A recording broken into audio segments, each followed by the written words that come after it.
Hello everyone, welcome back to my YouTube channel and also welcome to my kitchen. ಇವತ್ತು ನನ್ನ kitchen ಗೆ ಸ್ವಲ್ಪ grocery items ನ purchase ಮಾಡಿದ್ದೀನಿ. ಅದನ್ನೆಲ್ಲ ಇವತ್ತು ಅರೇಂಜ್ ಮಾಡಬೇಕು. ಬನ್ನಿ ವಿಡಿಯೋ ಸ್ಟಾರ್ಟ್ ಮಾಡೋಣ.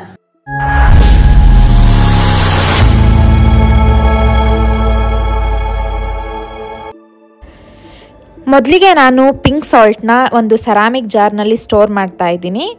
ಯೂಶ್ವಲಿ ಸಾಲ್ಟ್ನ ಪ್ಲಾಸ್ಟಿಕ್ ಆಗಲಿ ಗ್ಲಾಸಲ್ಲಿ ಸ್ಟೋರ್ ಮಾಡಬಾರ್ದು. ಸೊ ನಾನು ಪಿಂಗಾಣಿ ಜಾರ್ನಲ್ಲಿ ಸ್ಟೋರ್ ಮಾಡ್ತಾ ಇದ್ದೀನಿ.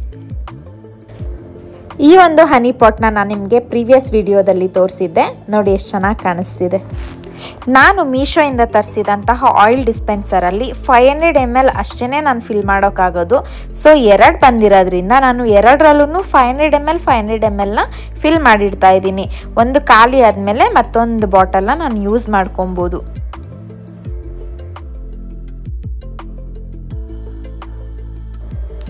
ಯೂಶ್ವಲಿ ಎಲ್ಲರ ಮನೆಯಲ್ಲೂ ತೊಗರಿಬೇಳೆನ ಜಾಸ್ತಿ ಯೂಸ್ ಮಾಡ್ತಾರೆ ಆ್ಯಂಡ್ ನಮ್ಮ ಮನೆಯಲ್ಲೂ ಕೂಡ ನಾವು ತುಂಬಾ ಯೂಸ್ ಮಾಡ್ತೀವಿ. ಅದಕ್ಕೋಸ್ಕರನೇ ಇರಲಿ ಅಂತ ಹೇಳಿ ನಾನು ಜಾಸ್ತಿ ಬೇಳೆನ ತಗೊಂಬಂದಿದ್ದೀನಿ. ಆ್ಯಂಡ್ ಈ ಒಂದು ಕಂಟೈನರ್ನ ನಾನು ನಿಮಗೆ ಲಾಸ್ಟ್ ಮೀಶೋ ವ್ಲಾಗಲ್ಲಿ ಅನ್ಬಾಕ್ಸ್ ಮಾಡಿ ತೋರಿಸಿದ್ದೆ.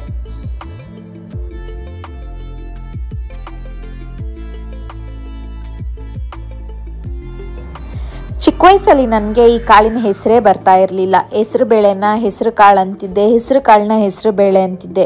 ಈಗಲೂ ಕೂಡ ನನಗೆ ಇದು ಹೆಸರು ಕಾಳೋ ಹಸಿರು ಕಾಳೋ ಒಂದೂ ಗೊತ್ತಿಲ್ಲ. ಏನಿದ್ರ ಕರೆಕ್ಟ್ ನೇಮ್ ಅಂತ ಪ್ಲೀಸ್ ಕಮೆಂಟ್ ಮಾಡಿ.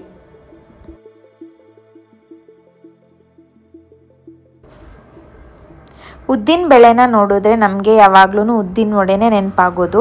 ನಮ್ಮ ಅಮ್ಮನೂ ಅದೇ ಕೇಳಿದ್ರು, ಏನೇ ಉದ್ದಿನ ವಡೆ ಮಾಡ್ತೀಯಾ ಅಂತ. ಬಟ್ ಉದ್ದಿನ ವಡೆ ಮಾಡೋದಕ್ಕಲ್ಲ, ದೋಸೆ ಇಡ್ಲಿಗೆ ಆಗಲಿ ಅಂತ ಹೇಳಿ ನಾನು ಉದ್ದಿನ ಬೇಳೆನ ತಂದಿದ್ದೀನಿ.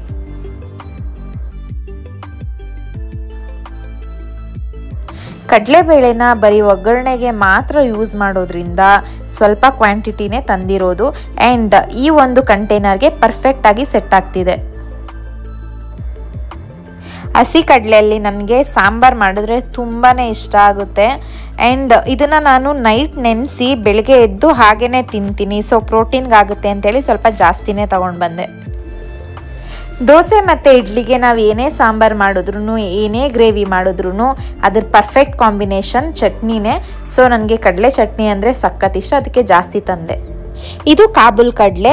ಇದು ಅಷ್ಟೇ good source of protein. Night soak ಮಾಡಿ ಬೆಳಗ್ಗೆ ಎದ್ದು ಹಾಗೆ ಕನ್ಸ್ಯೂಮ್ ಮಾಡ್ಬೋದು.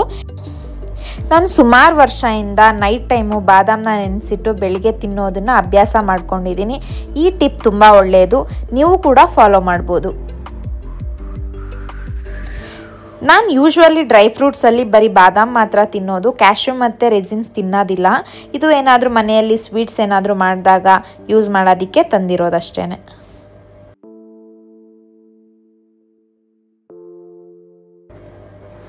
ಮತ್ತೊಂದು ಗುಡ್ ಸೋರ್ಸ್ ಆಫ್ ಪ್ರೋಟೀನು. ಇದನ್ನು ನಾನು ಹಾಗೆ ತಿನ್ನೋದಿಲ್ಲ. ಇದನ್ನು ನಾನು ಪೋಹಾ ಜೊತೆಗೆ ಇಲ್ಲ ಅಂತ ಹೇಳಿದ್ರೆ ಪೀನಟ್ ಬಟರ್ನ ನಾನು ಮನೇಲೇ ಮಾಡ್ತೀನಿ. ಸೊ ಅದಕ್ಕೆ ಯೂಸ್ ಆಗಲಿ ಅಂತ ಹೇಳಿ ತೊಗೊಂಬಂದಿರೋದು.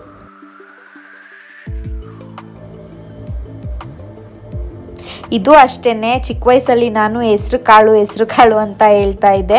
ಆ್ಯಕ್ಚುಲಿ ಇದು ಹೆಸರು ಬೇಳೆ. ಇದನ್ನು ಪೊಂಗಲ್ ಮತ್ತು ಪಾಯಸ ಮಾಡೋದಕ್ಕೆ ತಂದಿರೋದು. ಈ ಒಂದು ಕ್ಯೂಟ್ ಜಾರ್ನ ನಾನು ಡಿಮಾರ್ಟಲ್ಲಿ ಜಸ್ಟ್ 29 ರೂಪೀಸ್ ಕೊಟ್ಟು ಪರ್ಚೇಸ್ ಮಾಡಿದ್ದು. ಮೇ ಬಿ ನಿಮಗೂ ಇಷ್ಟ ಆಗ್ಬೋದು. ಈ ಕಂಟೈನರ್ಸು ಅಷ್ಟೇ ಡಿಮಾರ್ಟಲ್ಲಿ ಪರ್ಚೇಸ್ ಮಾಡಿದ್ದು. ಸ್ಪೈಸಸ್ ಇಡೋಣ ಅಂತ ಹೇಳಿ ತಂದಿದ್ದು. ನಾನು ಒಂದು ಬಾಕ್ಸಿಗೆ ಲವಂಗನ ಇಟ್ಟಿದ್ದೀನಿ ಆ್ಯಂಡ್ ಇನ್ನೊಂದಕ್ಕೆ ಮೆಣಸನ್ನ ಹಾಕಿ ಇಟ್ಟಿದ್ದೀನಿ. ನಾವು ಈ ಮಸಾಲ ಪೌಡರ್ಸ್ ಅಂತ ಹೇಳಿದ್ರೆ ಆಚೆನೇ ಯೂಸ್ ಮಾಡೋದು. ಧನಿಯಾ ಆಗಲಿ, ಅಚ್ಕಾರದ ಪುಡಿ ಆಗಲಿ, ಗರಂ ಮಸಾಲ ಆಗಲಿ, ಟರ್ಮರಿಕ್ ಪೌಡರ್ ಆಗಲಿ ಆಚೆನೇ ನಾವು ಯೂಸ್ ಮಾಡೋದು.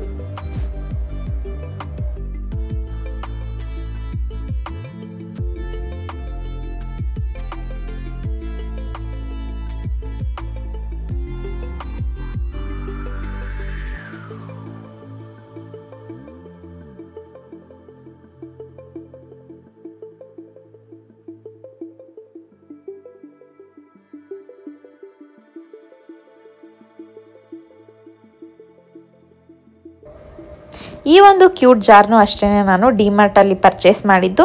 ಒಂದಕ್ಕೆ ನಾನು 49 ರೂಪೀಸ್ ಕೊಟ್ಟಿದ್ದೀನಿ. ಸೊ ನಾನು 2 ತೊಗೊಂಬಂದೆ, ಒಂದು ಸಾಲ್ಟ್ಗೆ ಒಂದು ಪೆಪ್ಪರ್ ಪೌಡರ್ಗೆ.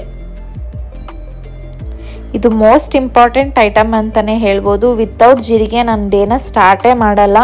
ಡೈಲಿ 1 ಗ್ಲಾಸಿಗೆ ನಾನು 1 ಸ್ಪೂನ್ ಜೀರಿಗೆ ಹಾಕಿ ಕುಡಿತೀನಿ, ಯಾಕಂದರೆ ಡೈಜೆಷನ್ಗೆ ತುಂಬ ಒಳ್ಳೆಯದು. ಈ ಟಿಪ್ಸ್ನೂ ಕೂಡ ನೀವು ಫಾಲೋ ಮಾಡ್ಬೋದು. ಈ ಜಾರ್ಗೆ ಇನ್ನೇನು ಸೂಟ್ ಆಗುತ್ತೆ ಅಂತ ನಾನು ಥಿಂಕ್ ಮಾಡ್ತಾ ಇದ್ದೆ. ಸೊ ಏಲಕ್ಕಿ ಇಟ್ಟರೆ ಚೆನ್ನಾಗಿ ಕಾಣಿಸುತ್ತೆ ಅಂತ ಹೇಳಿ ನಾನು ಏಲಕ್ಕಿನ ಸ್ಟೋರ್ ಮಾಡಿದೆ.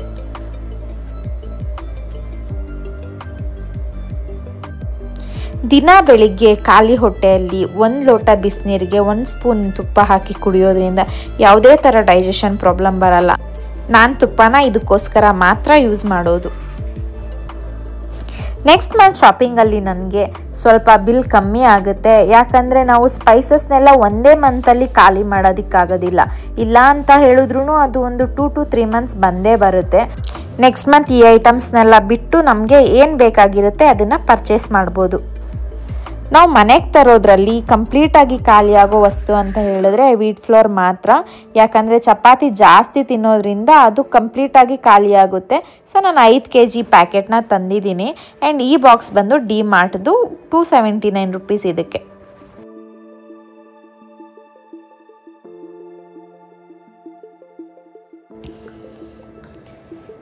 ಈ ಒಂದು ಬಾಕ್ಸ್ನಲ್ಲಿ ನಾನು ಪ್ಯಾಕ್ಡ್ ಆಗಿರೋ ಅಂತಹ ವಸ್ತುಗಳನ್ನ ಇಡ್ತಾ ಇದ್ದೀನಿ. ನೀವೇ ನೋಡ್ತಿರ್ಬೋದು, ಅಕ್ಕಿ ಹಿಟ್ಟು, ರಾಗಿ ಹಿಟ್ಟು, ಗೋಧಿ ಹಿಟ್ಟು, ಮೈದಾ ಹಿಟ್ಟು ಮತ್ತು ರವೆ, ಅವಲಕ್ಕಿ, ಈ ಥರ ಒಂದು ಪ್ಯಾಕ್ಡ್ ಆಗಿರೋ ಐಟಮ್ಸ್ನ ನಾನು ಇಡ್ತಾ ಇದ್ದೀನಿ. ಸೊ ನನಗೆ ಯಾವಾಗ ಬೇಕೋ ಆವಾಗ ನಾನು ಅದನ್ನು ಓಪನ್ ಮಾಡಿ ಯೂಸ್ ಮಾಡ್ಕೊಬೋದು. ಮತ್ತು ಈ ಕಂಟೈನರ್ನ ಬಂದು ನಾನು ಡಿಮಾರ್ಟಲ್ಲೇ 179 rupees ಕೊಟ್ಟು ಪರ್ಚೇಸ್ ಮಾಡಿರೋದು.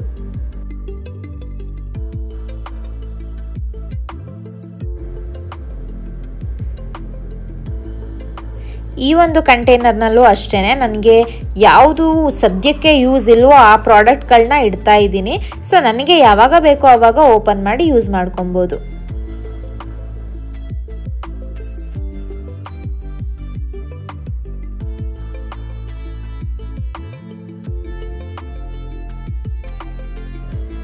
ಈ ಒಂದು ಕಂಟೈನರ್ನಲ್ಲಿ ನಾನು ಮಸಾಲಾ ಐಟಮ್ಸ್ನ ಇಡ್ತಾ ಇದ್ದೀನಿ.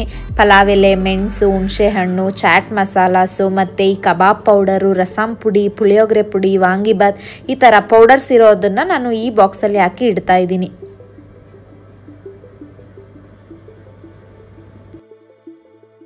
ಇವತ್ತಿನ ವಿಡಿಯೋನ ನಾನು ಇಲ್ಲಿಗೆ ಎಂಡ್ ಮಾಡ್ತಾ ಇದ್ದೀನಿ. ಈ ವಿಡಿಯೋ ನಿಮಗೆ ಇಷ್ಟ ಆಗಿತ್ತು ಅಂತ ಹೇಳಿದ್ರೆ ಲೈಕ್ ಮಾಡಿ, ಶೇರ್ ಮಾಡಿ ಅಂಡ್ ನನ್ನ ಚಾನೆಲ್ನ ಸಬ್ಸ್ಕ್ರೈಬ್ ಮಾಡಿ. ಮತ್ತೆ ನೆಕ್ಸ್ಟ್ ವಿಡಿಯೋ ಜೊತೆ ನಾನು ನಿಮಗೆ ಸಿಗ್ತೀನಿ. ಅಲ್ಲಿವರೆಗೂ ಟೇಕ್ ಕೇರ್, ಬೈ ಬಾಯ್.